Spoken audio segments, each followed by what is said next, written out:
I got a Guggenheim grant, I think it was in the late 50s, and I decided I was going to go to Europe, and the main reason I was going to Europe was to see the great museums of Europe.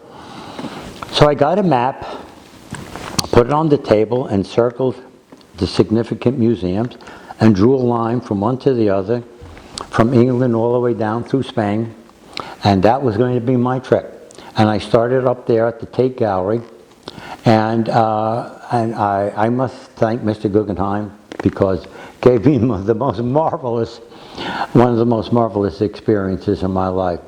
And I can remember that, I can remember certain, this is in 1957, I can remember certain things very well.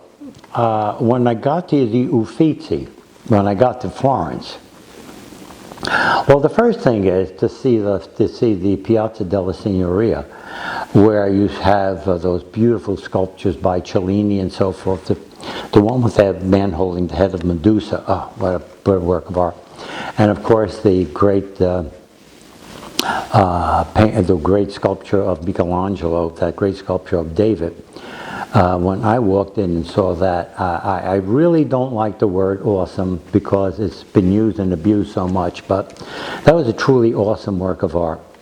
And also when I went into the Uffizi gallery and saw the great works of the Italian artists. Naturally, I saw the Primavera by Cellini, which was, you know, when you see it, it's very large. It's overwhelming. But one of the things, I'd never heard of a painter named Veneziano in my life. And there was a beautiful, beautiful altarpiece by Veneziano, which I'll never forget. And then I went down I went to the Louvre. What I remember, the things I remember at the Louvre was mostly the Michelangelo painting. I'm sorry, mostly the Da Vinci paintings. I never saw an original Da Vinci painting. I got a close, at that time you could walk right up to the painting.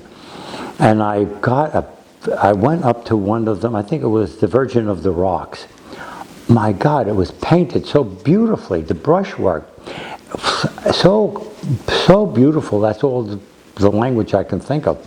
And the painting of the Mona Lisa, so much has been said about it that leaves very little to say. Nonetheless, it is just, I believe, a magnificent work of art.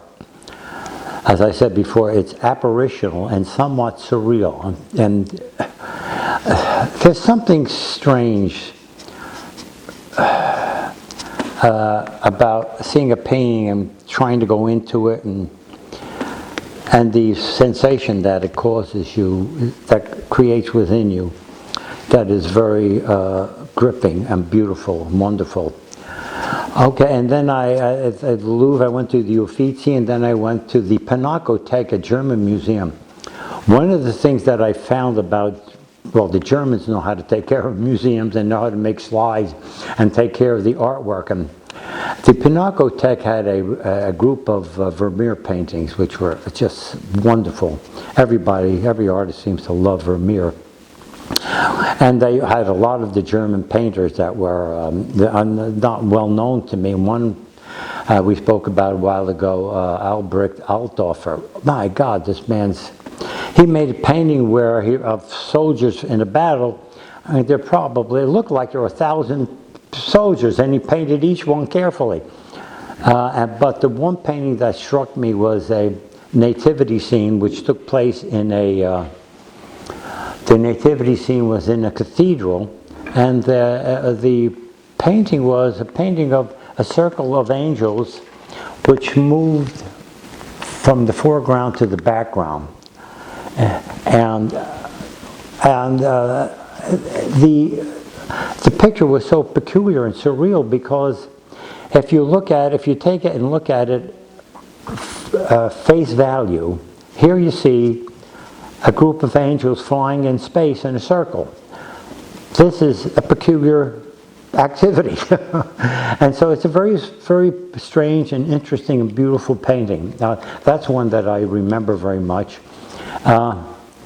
And then, of course, I went down to the to the Prado and another museum there, the Tyson something or other, which was a beautiful private collection of works that I found magnificent. At the Prado, we had those great paintings of those great Spanish painters, Ribera and Goya and all the rest of them. They're magnificent. And I did something in that museum which I've always wanted to do. I had a kind of a backache, and I said, boy, museums are tough on the back. So I saw some wheelchairs. I said, oh, I've always wanted to go through a museum in a wheelchair so I could just sit and enjoy. So I went through a whole process, and I got the wheelchair and I wheeled around. It wasn't quite as delightful as I thought. And because I was getting reactions from a lot of the people, and I got 3 reactions from those around me. One was, I'm in the way. You're a pain in the neck. Get out of here. Another one was great sympathy. Sad faces. Oh, the poor soul. And another was hostility. You're a pain in the neck. But nonetheless, it was delightful to just sit and look at a painting and think about it and reflect on it and so forth.